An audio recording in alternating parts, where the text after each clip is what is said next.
since I had an interest in eating and drinking, coffee seemed like a good topic to try to master. Then I thought the one single thing within coffee, what is more scalable, is coffee roasting. And I could also imagine this is something I could control and then make really well without it being too arduous. And then from that came, but first we might want to run a cafe.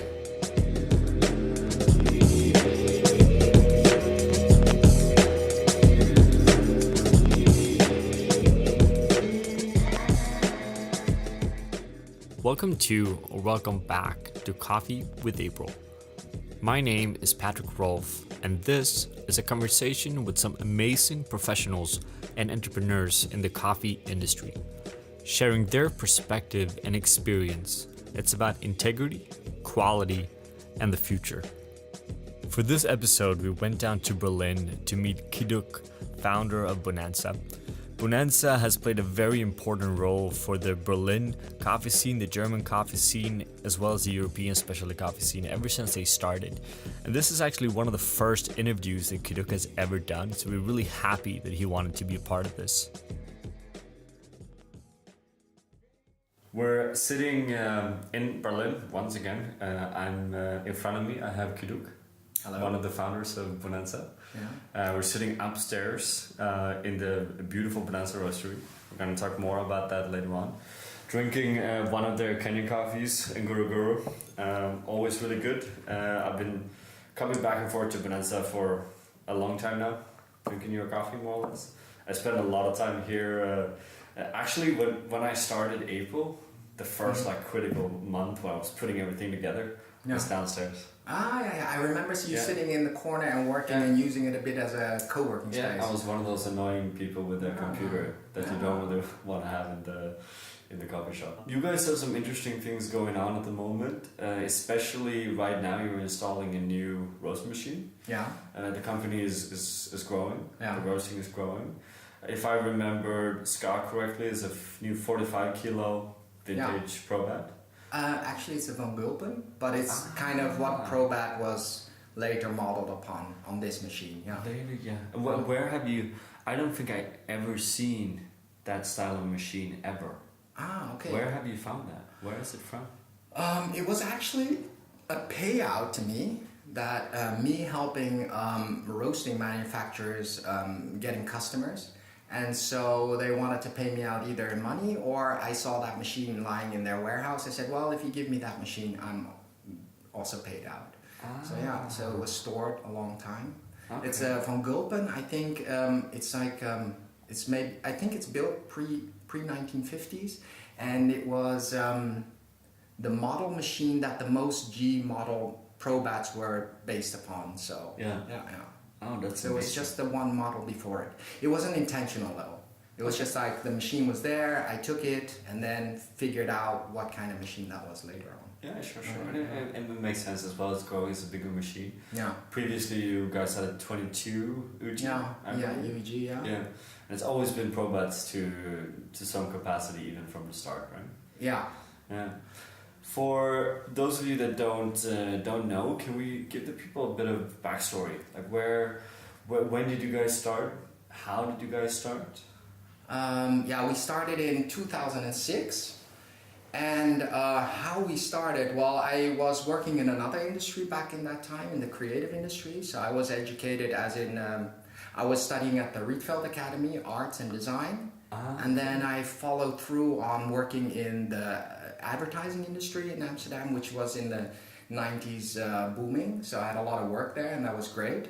But then I think as working there 2 years in the industry, also the landing the job that I wanted at the bureau, at the agency that I wanted, it was all ideal situation. I did come to think, I realized at some point that I maybe wanted to do something different because it was high pressure. I didn't know how long I could hold on to that, of working on that level. And so with the money I saved up, I went to Berlin and wanted to start an own company. And so I figured out maybe coffee would be a good topic. I was always a bit of a foodie. And I was attracted to maybe doing something in a restaurant, but the topic would be too vast and it was starting too late, and I really like to do things very precise. Sure. So, and then I thought, okay, coffee is something that I'm also interested in. It was something that was just coming up in that time. And it seemed like something that I could do really well in a 10-year period. Whereas like if you do a restaurant, you want to be really good at it, might take me 20 years to master that. So that were the considerations of starting a coffee business. Yeah. Oh, okay. Well, and back in, I mean, Berlin at that time, was there anyone? Was there a micro roastery in Berlin at that time, or were you guys the first one starting? I think, no, we were definitely the first ones that started in Berlin. I think globally there was nothing. I researched it coincidentally for this podcast. Oh, yeah. And I saw that Blue Bottle started somewhere before the 2000s. And then there was like Intelligentsia, and Stumptown was just 2 shops. In Europe there was only Flat White. They started in 2005. And then there was Monmouth, of course. But for the rest, in Scandinavia, there was not. No. I mean, Tim Wendelbo didn't exist, and there was nothing yet, and we were the only ones. I remember that as well, because back when I started at Dan Matteo. Oh, was Dan Matteo already? Yeah, because they're pretty old. Yeah, but that was right in the beginning. I think they started. Correct me if I'm going to get an angry email here now, but I think they started to roast after 2006. Okay. I don't know. That is tiny shop roaster. Okay. And then they got like a lowering and a bigger production later on. But even then, when they started to roast mainly Italian Robusta, I think. It's been a huge process, right? But what were you modeling the kind of early days of Bonanza on? I mean, there were so few reference points. Yeah. And most of the people I've been talking with on this podcast have actually started later. So they've been having kind of models and inspiration coming from all over the world. Yeah. What was kind of for you? What was the inspiration? How did you find your own path? I think there wasn't really. That was the interesting part when we started. There wasn't a model. There wasn't an example. There was nothing there. There was just Starbucks and nothing for the rest. So what did happen was that I was a bit lucky that I had a whole year off. I had enough money to do nothing, and then I was like really obsessively Google searching everything that was on coffee in that time. And I was lucky, I think right in that time there was a lot of discussion going on in forums, like Coffee was a big one, and there were some people discussing how to make better espresso, the temperature,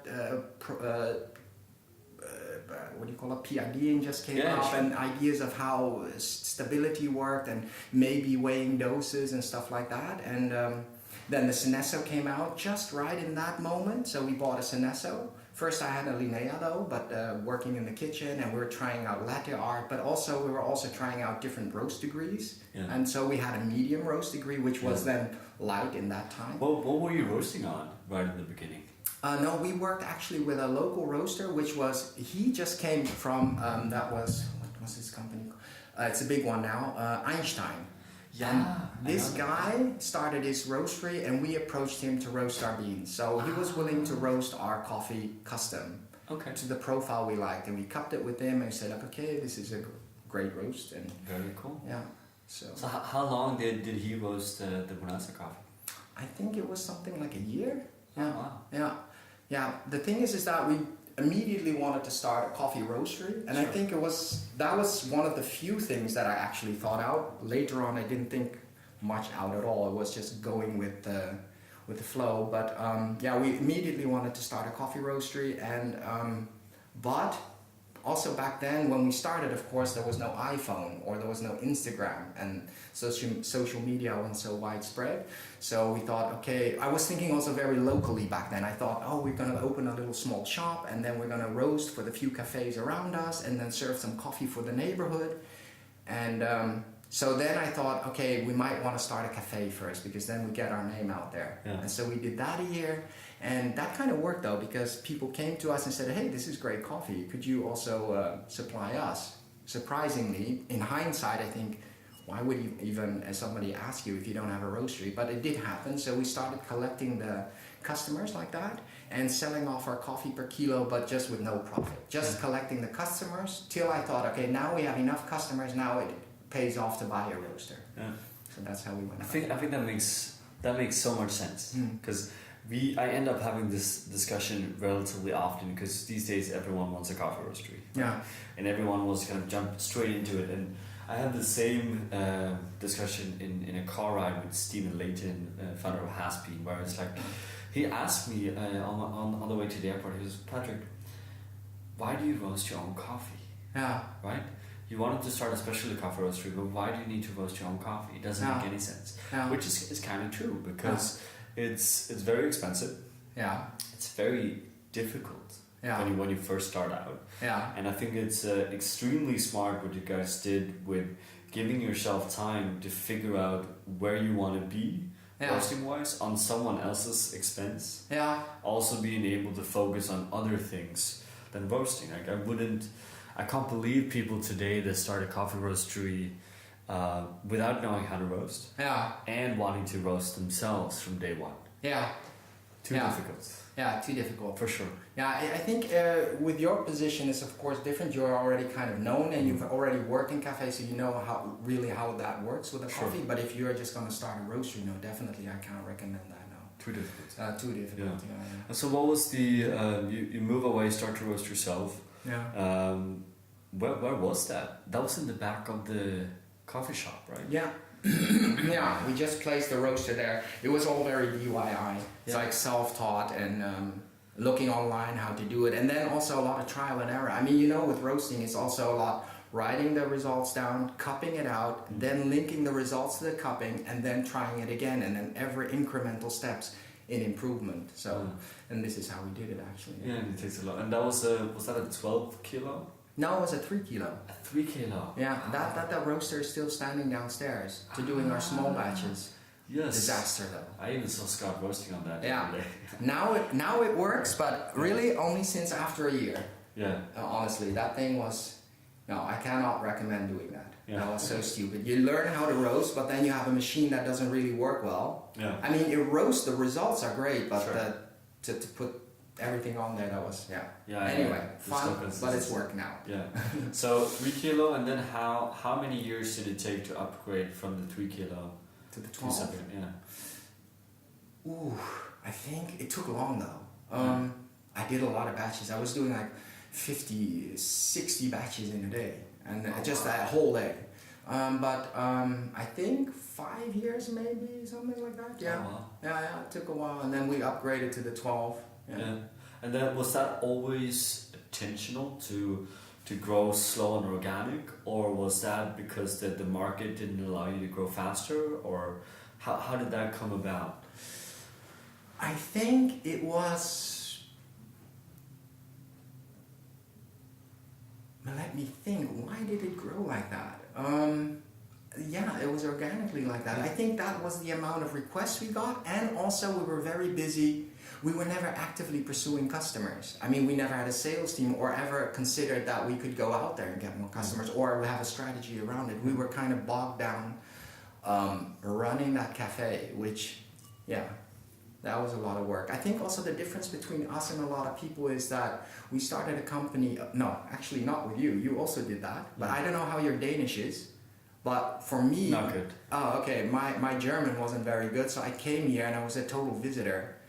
And I was also figuring out how all the bureaucracy was working. Yeah. Yeah. So that was a double thing.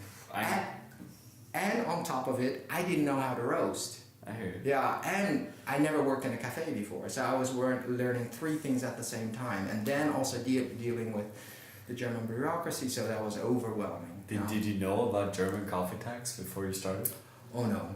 Everything so that was like a one-day eye-opener. Yeah. Yeah, we're gonna tax you on your roaster coffee. Yeah. Oh wow, that's amazing. I didn't know that. That you came into Berlin or starting it without being in Berlin for a longer time before that. No, like 2 years I think. Oh wow. And I went in very blue-eyed. Yeah, that's difficult. It's something that I think about today as well, because even if Denmark and Sweden, very close, not far away at all, but it's still, practical stuff for me starting up, whereas you don't exist in any records, the city doesn't know you, the country doesn't know you, you go to a bank and it took me 4 months to get a bank account, because no one wanted to touch my money, because they had no track record of me in the country. Yeah. So it's tiny stuff like that. Wow, Tiny stuff like that you can get completely bogged down. Yeah. But how was did the coffee shop start at the same time as when you got the 3 kilo, or was that 2 different processes? No, there were 2 different processes. So we did have the coffee shop first, which was interesting because, like I said, I never worked in a cafe before. The thing is that the interesting thing about our coffee place was that I think if you would compare the other places, they were like already coffee places that implemented some ideas of third wave coffee and specialty coffee, whereas we just started with a clean slate and with just ideas, and we were a bit like, oh, let's test this out. And then, of course, you come across all the practical things like how do you not let people wait 45 minutes for a cup, because we were like weighing doses and looking at shots, and people were like, hey, I just want my coffee here. And so that was really funny. People would get mad at that. But it definitely created a lot of attention. So that we had to learn how to run a cafe and like how to run a register and things like that. Oh, wow. What was your question again? Because I was like, now.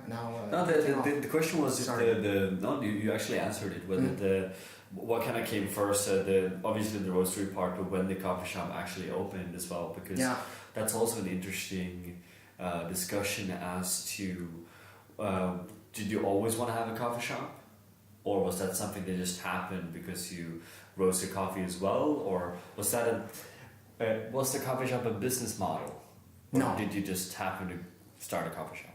No, it was really in the order of that I wanted to look for something else to do that I might eventually be able to walk away from. Sure. And then since I had an interest in eating and drinking, coffee seemed like a good topic to try to master.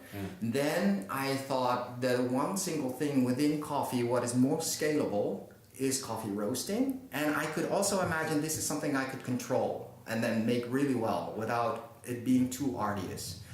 And then from that came, but first we might want to run a cafe to get our name out. And in that order it all went. Though head first and no idea. So if you would have started Bonanza today, would it be a coffee shop as well? Or would you only have a roastery? I'm more and more leaning towards only having a roastery. Sure. Definitely. Yeah. It's the most fun part for me. Yeah. And as you say as well, the most scalable also, right? Yeah. And less staff and less staff. The staffing challenge in Berlin is an issue. Let's jump ahead of it, but we just had this. We started this discussion as always when I record podcasts. We have really interesting discussions before I even start recording. But you said something that I know is very special here in Berlin. You said that your staff is staying for 2-3 years in a row, which I've been working in coffee in Berlin. That's not the case in most companies. It just doesn't happen, right? I think that's the biggest challenge. Yeah. Berlin is a city of distractions. Yeah, absolutely. For a lot of people. But how did you manage to get to a place where people actually stay, where the staff works for a longer time?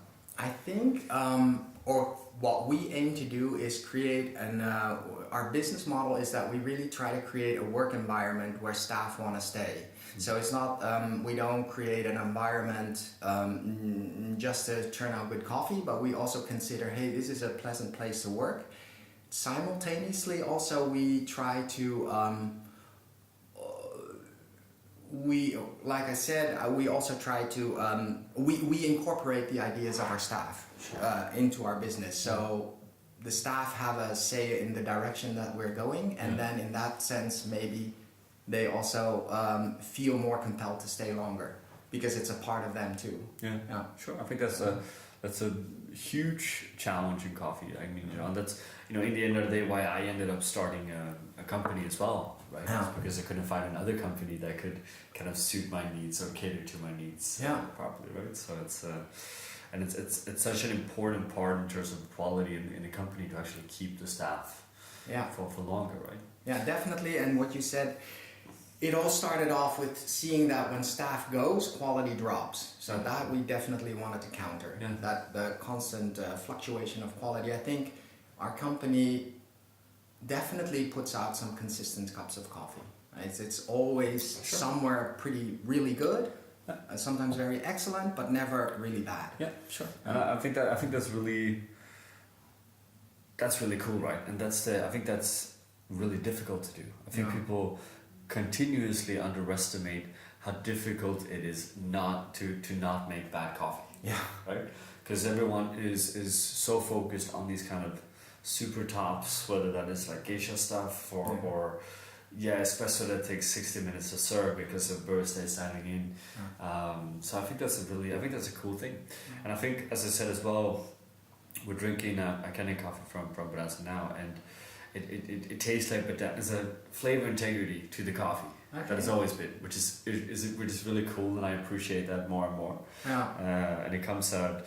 I mean, you guys have been doing really well in latest in the World Brewers not too long ago as well, with one of your Kenyan coffees as well, I believe. So it's I think the coffee has always been on point. Let's talk a bit about where we're sitting right now, because for those of you that haven't been here, you guys should go to the coffee roastery of Bonanza. Beautiful place. I remember back, how is it, 4 years, 3 years? How old is it now? 2 years actually. 2 years old? Yeah, it's not so old. Yeah. Okay, wow. Because I remember coming here, and it was amazing to see. It was a next level thing. Okay. I mean, but to be fair, Berlin hadn't seen anything like that. Yeah, that's true. Yeah. That's actually true. I mean, on a global scale, maybe you have some examples, but in Berlin, that was a completely new thing. And I'm interested in the thought process behind that, right? Going from a relatively small coffee shop, it's not huge, it did very well, does very well still, and a roastery in the back, which was not so public, to basically do the whole roastery as one big showroom. What was the process behind that? I think when first of all, I had the opportunity to get some investment money through the work I was doing in helping other roasteries set up their projects, and that was a windfall for me. I think it wouldn't have been possible with bank loans. And then what happened was, I think I put the process in reverse. I thought about what would be an asset to the city, where would people want to work, and then I worked my way back from that. So I set it up in an ideal way, and actually kind of hoped in a way that would work. So that way, which it kind of did. It worked better than I thought. Yeah, for sure. Now even the coffee shop part is very busy. It's always quite a lot of people, because it is not, well, it's in a backyard for those of you that haven't been here, so it's not the easiest place. It's actually super easy to find.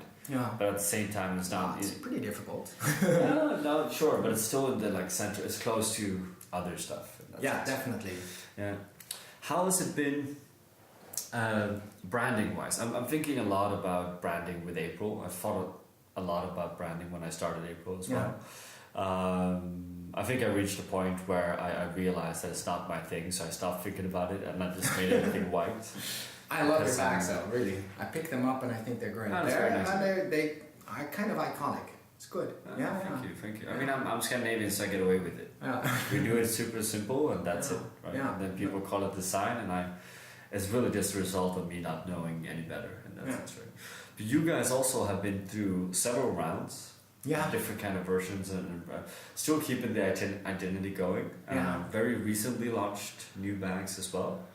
How was that process, like dating back to the beginning as well? How much thought did you put into this? You obviously have a background in design / marketing as well to some extent, so what was the thought process behind the visual identity of Bonanza? Wow, I think what we do is we look at every singular thing and try to push that as good as possible to the kind of situation we are in, so we don't look really too much to what other people are doing. But I think definitely with the bags, it was a string of learning from mistakes. If you look at all the bags, what we tried and did, and this really gets to the point of that, okay, this is functional, this is something you want to, I mean, you know how it is, you have to order the stickers, they have to fit, and then they have to do the printing of, and then how with the roasting, and then that everything comes on time. And I think this is just an accumulation of like, this product fits to the way we produce our coffee. Sure. So, and Everything else before that was more ignoring that, actually, so it wasn't so good. So one can argue that you previously designed for the shelves or for the consumer, and now you changed the focus to be more production based, right? Yeah. Which I think is really interesting. I mean, I think the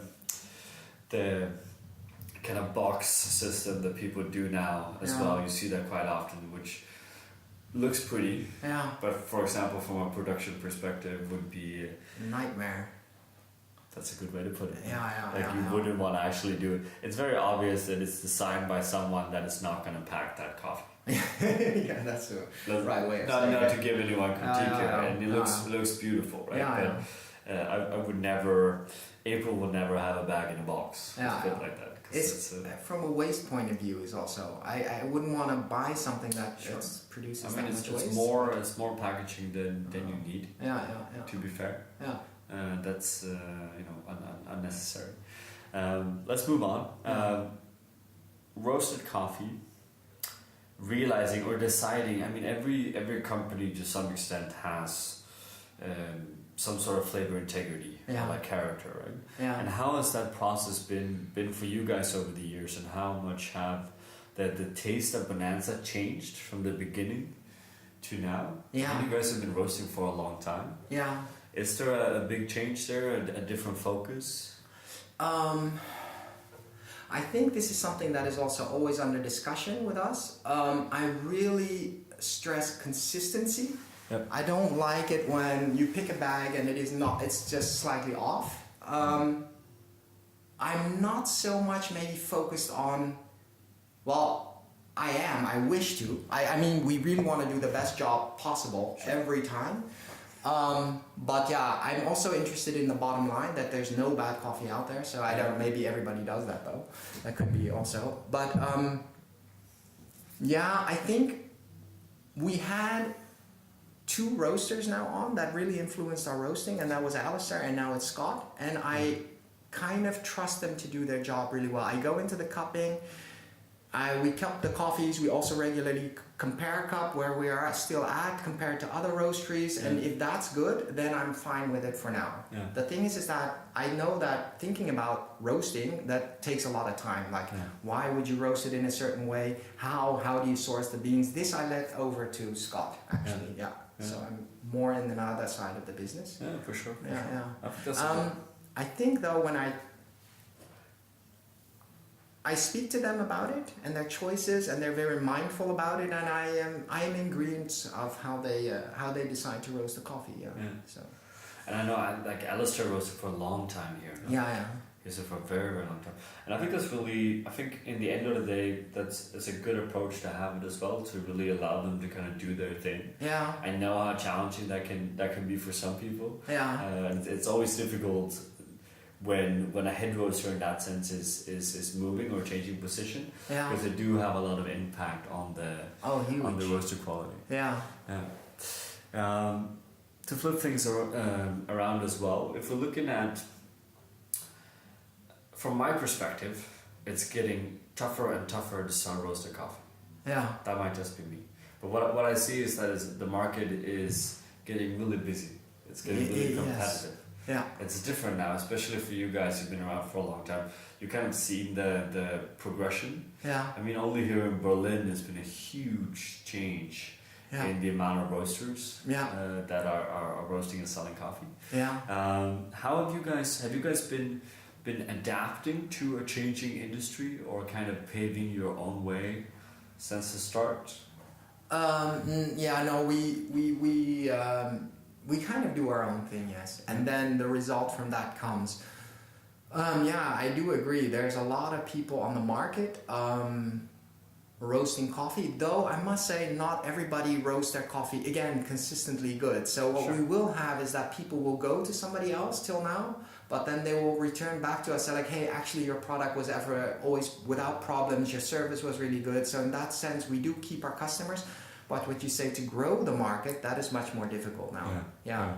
Is that something you guys are focusing on? Because I feel when I started April now, is that I made perhaps incorrectly, and we'll see for how long that lasts, but I made a decision that we wouldn't spend so much time educating new kind of specialty coffee drinkers in a sense, if you call them that. So going from traditional coffee to our kind of coffee.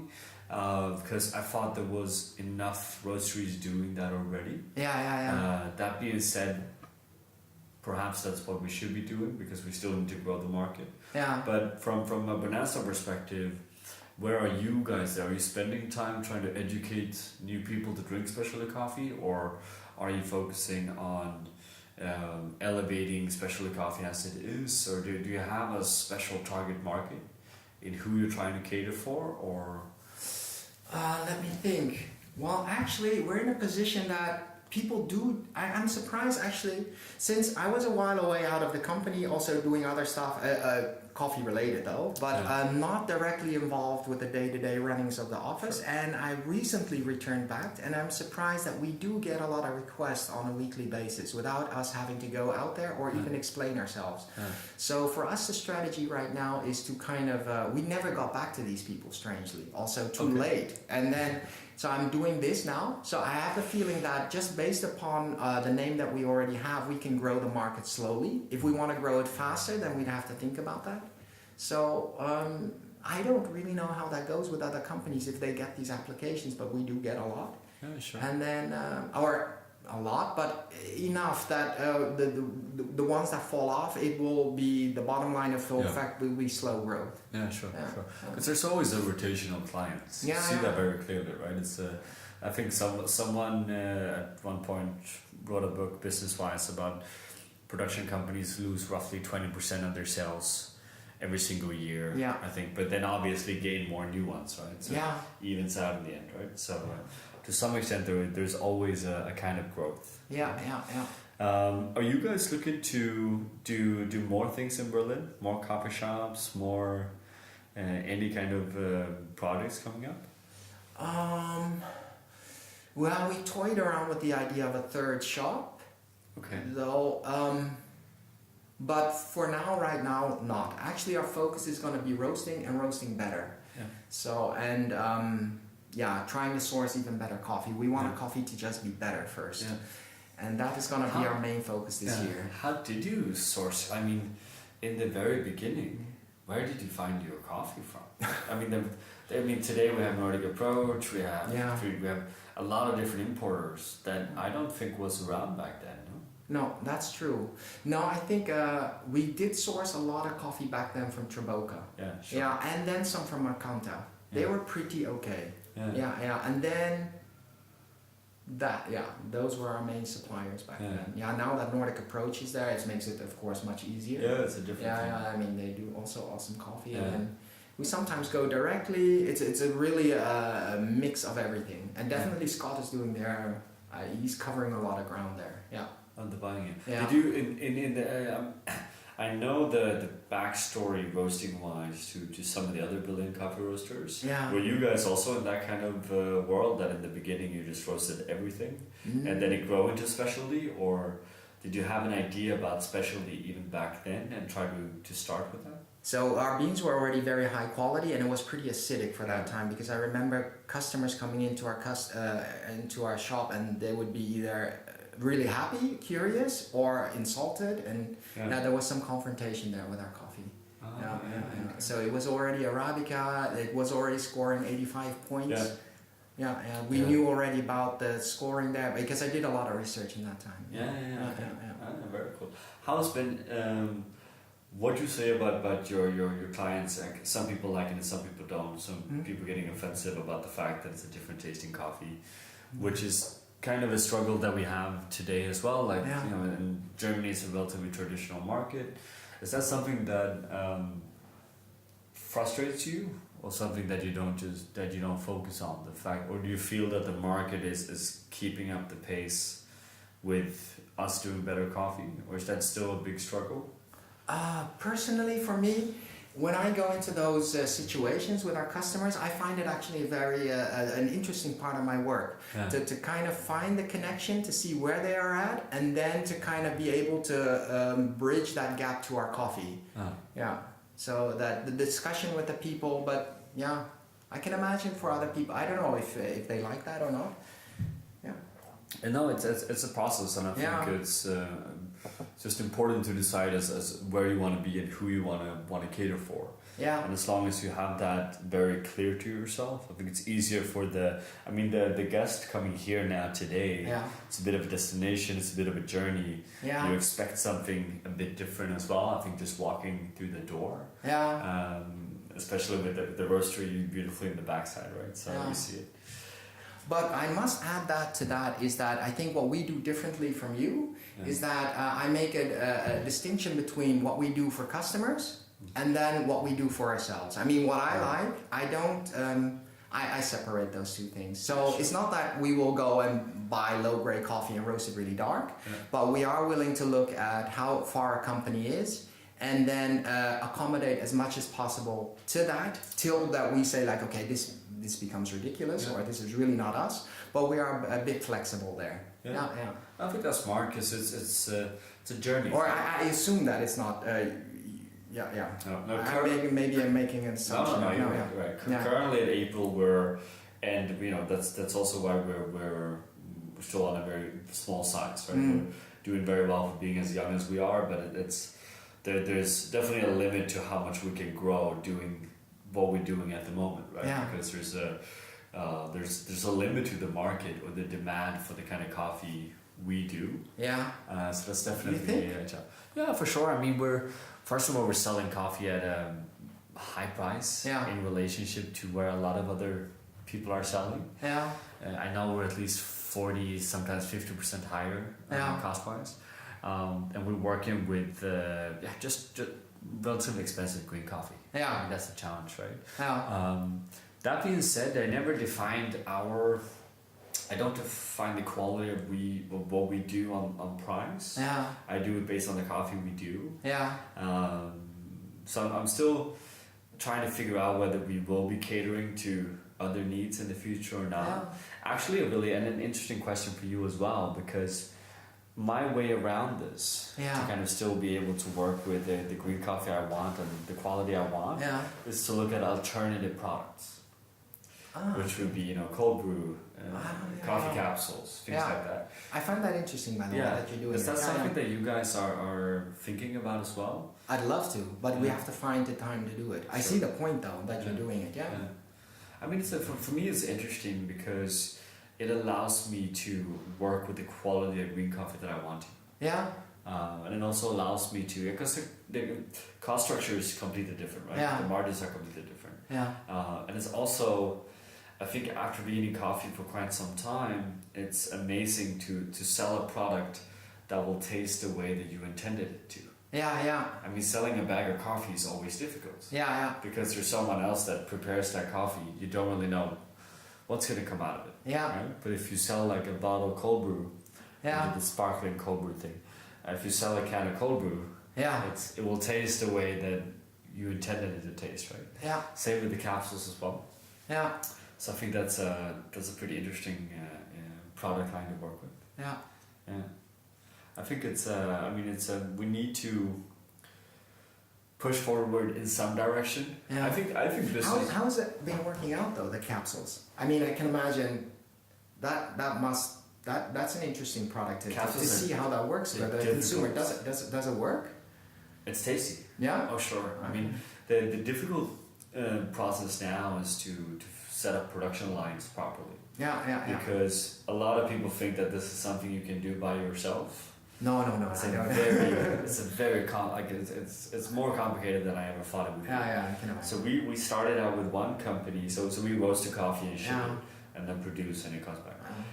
We started out with one company, and it's been a struggle. We made it very tasty. Yeah. But consistency wise, it's been a headache. Yeah. So we basically stopped now for 4 months, and we have been working with alternative suppliers. Yeah. And we finally found one now, so we're relaunching properly. Okay. But no, super excited because we make the capsules taste better than what most espresso does in coffee shops. Yeah. And I think that's really interesting. Yeah. I mean the that is interesting. Yeah. My theory is this: that if, let's say your how much coffee does Bonanza roast now? roughly? Roughly anything between a ton and 1.5 per week. Per week, yeah. So, I mean, decent size roastery. Yeah. Right? I think if you're at that point today, Yeah. you're going to do very, very well in the future. Yeah. Because you have enough momentum to keep on growing. Yeah. I think if you're April and we're doing roughly 20 tons a year now. Yeah. And you just started, it will be too difficult for you. Yeah. Because you don't have the foundation that you guys have. Yeah. I mean, I would believe Bonanza has some stable clients that kind of stick with you and allows you to grow. Yeah. To some extent, and April is still too scattered because the coffee shops today wants to buy from 100 different roasteries, right? Yeah. So that's why for us, I don't see any future in roasted coffee. Yeah. I think roasted coffee, for me personally, is a passion project. Yeah. And the only reason why, as with when Stephen Layton from Hasbeen asked me in the car, so Patrick, why are you roasting coffee? Yeah. I just said I love to roast coffee. Yeah. Business-wise, it doesn't make any sense. Yeah. Business-wise, I would have had someone else roast it. But isn't it so that because you have a relatively smaller operation that it then bottom line it does make sense because you also don't employ that many people. Sure.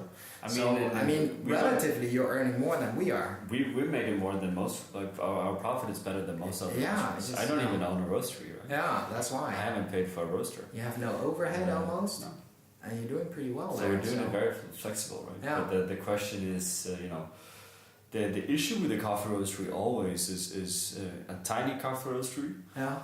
Is to some extent sustainable. Yeah. And that's relatively easy. Yeah. But if you try to scale, yeah, there was a research done, I think it's Morten Münchel from Denmark, it did an SCA research. Yeah. And they showed very, very clearly that the bigger a roastery gets, the less money they make. Yeah.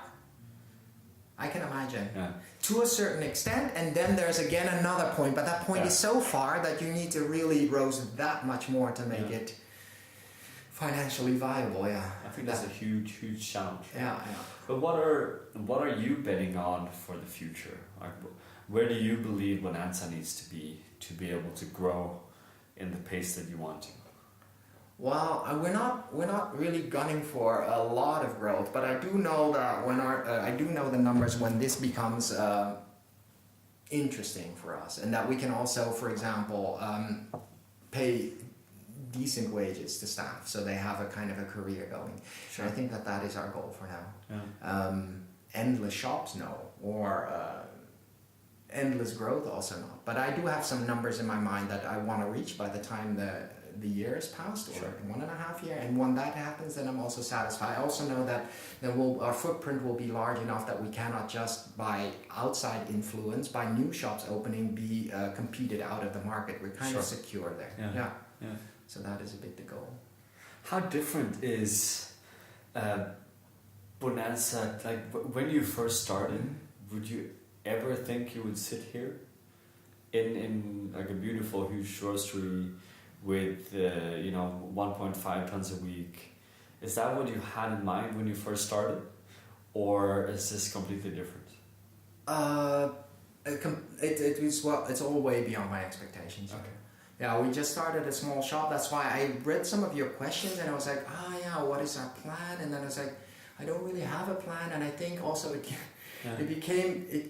it was because every step was it became much more than I thought. Yeah, so that's good. On the one hand, and on the other hand, it was also much more work than I thought. Yeah. So it's not easy, no. Yeah. How are you? I'm interested. It's kind of on a side path. Yeah. But starting a company is a difficult thing. Yeah. Right. Yeah. How come you started a company? Has that always been important to you to own and run a company, be your own boss, or is it something you just stumbled upon? Were you born an entrepreneur? I think I was born an entrepreneur, but I only realized that later. Yeah. So I was always a bit of a creative kid, so it seemed like I was going to work in the creative industry. Sure. But then, the lifestyle that would make yeah, the lifestyle that comes with that wasn't my thing. So, and I thought, oh, entrepreneurship. I was always making small businesses when I was a kid, and they were kind of successful, and I had fun doing them. Okay. Do you have any example from? I had small software companies. Oh, wow. I would have what do you call it? A stationery. Okay. Yeah, stationery company, Oh, wow. and what else? Oh, all kinds of small stuff. Yeah, sure. Yeah. Sure. And then I did that just to supplement my studying, and then I would stop those companies. But then later on, I thought, okay, I have a little entrepreneurial streak Yeah, there. sure. Yeah. So that's how it became. Yeah. Yeah. That's really interesting. Another more on a personal level, and it's Yeah. up to you how much you want to answer. Yeah. But it was first of all, as you said as well, it's probably the first interview you're doing personally. Yeah. And it was even hard to get you to do this one, in the sense that you're not. But you know, it's especially if you look at. I mean, let's look at the barn. Then people would say Ralph, or Yeah. let's look at the Square Mile, and people say James. Yeah. You know, there's you have always been kind of in the background. Yeah. And I still think there's a lot of people that don't, you know, why I think this episode is going to be so awesome is because a lot of people, like, they know Bonanza, Yeah. but they still don't know who's behind it, right? Yeah. Because you seem to have decided not to be this public coffee person. Yeah. Right? Exactly. And has that been, where does that come from? Is that because you just don't want to, or is that a strategy, or is it's a strategy, I think. I think I want to be very careful with what I say or what we're doing. I want to see if it works out. I think it's fine how other people do it, and I admire that also. But I think naturally, maybe I'm a private person. I don't know exactly. But I definitely I want the company to speak for itself. And I think also I don't want my personality to influence where the company is going. I want it to be kind of like a very open thing, that anything could happen. Yeah. I think that's smart. I think that's I mean, if you look at April, April is Patrick in a way, just because it had to. Because that was the only way I could push it out to grow relatively quick in the beginning. Because I had a brand. But I'm pretty sure long term that's a bad thing. I think for a company to be really successful, it needs to be where Bonanza is now. Yeah. Where again it's the company is the strong unit. Yeah. And it's strong regardless of the individuals in there, right? Yeah. Because the brand kind of carries itself. Yeah. And I think it's something that I personally will fight really hard on becoming. Yeah. In that sense, to make April less Patrick. Okay. And Patrick less April. No, I think it's actually very, very important. I think. Fine though, but I do consider your brand April and less Patrick. Good. Though. Good. Yeah. Thank you.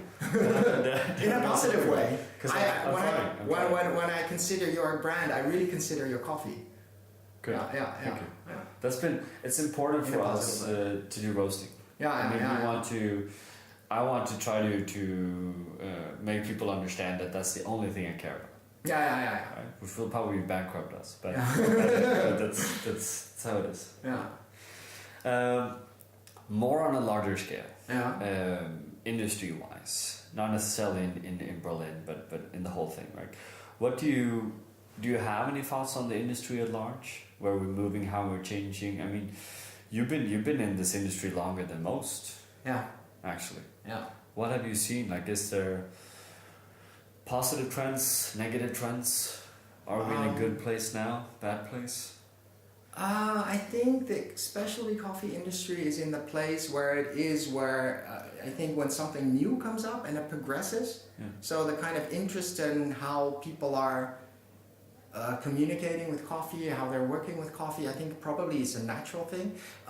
For me, I never had the urge to be a part of the industry, as in I didn't get much out of it. So my influences were more outside of the industry, but not intentionally per se. How to say this? I think the quality of coffee should be a given. So I think it's an important part where we've come to a point and we say like, okay, we make the best quality coffee possible. in the shortest possible time. Sure. So just get on with it, and then see what else we can do to create this attention to coffee. Yeah. So, and because you see that also in other industries happening, it is, to move beyond that point, but maybe. Sure, which I think is difficult, no? And I still think we do very little innovation. Yeah. I think For example, that lacks then on innovation. Then I think coffee is not that I would know how I would do it or how April would do it, but I think just in general. Me neither. Exactly. I think that's the. I mean, it's difficult. Yeah. It is, but at the same time, we also need to. We need to figure it out. Yeah. It needs to come a time, right? Yeah, and I think also it's okay that we're not there yet. I mean, definitely the quality is fluctuating, so we do need to do something about it, and it can be better, so we need to be busy with it. But as long as we're busy with that, we can grow the attention towards other industries that might also be able to, how do you say, connect. Sure. But for me, it's been fascinating how, because I also have a background that's not coffee related, and it's been interesting how little inspiration we're getting from other industries, right? Yeah. Because it feels like everyone else is moving forward, and coffee is still in this little tiny bubble, right? It's self-referencing sometimes. Yeah. Which is, but I think it's interesting. And how old were you when you started Bonanza? 32 or something? 32. Yeah. Was that? Oh no, wait a moment. That doesn't add up. No, 33, 34. 33, 34. Yeah, it must be. Was that? Because I'm convinced that's a good thing. I'm convinced that that's when people do good stuff. And I think that anyone starting a company, as well with April, you need experience and time from other things, other stuff, before you go into this. Do you feel that that's been a good thing for you? That's been helpful? Was that the right time to start a company? Was that a reflection, or? I do think that what you're saying about the age thing is also something that drives the company, yes. Yeah. Because the industry. The industry is pretty much driven by people from 25 to 33. Sure. And they're in a certain age of their lives and they want to prove themselves. Yeah. And this also is reflected back into how the specialty coffee scene, by seminal figures or something, they plot a path out. Sure. So for example, maybe that also influences how the specialty coffee industry is developing. But I don't know if starting older is any better. I don't know. Maybe you make a point there. You have some experiences from somewhere else, and definitely my motivations are definitely different than the ones from our baristas. Yeah. It's funny. Yeah. Where do you? I always ask. Also more from an entrepreneurial perspective. Yeah. Do you have an angle? Is Bonanza the last company you will run, or do you see yourself moving forward doing other companies in the future as well? That's a tough one. No, for now I don't have any new plans. No, I do see that we still have a lot of work to do here, and I'm looking forward to doing it. Yeah, and you guys seems to be in a really good place where a lot of things is moving in the right direction. New roaster growing, so it seems to like you guys are heading down a really good path. Yeah, really we were cool. fortunate though. Yeah, it's gonna be super exciting to follow it. I think that's a great way to wrap it up as well. Yeah, and we're all excited to see what's gonna come out in the next 10 years as well. Okay, thanks for the interview and inviting me. It was great. For sure. Yeah.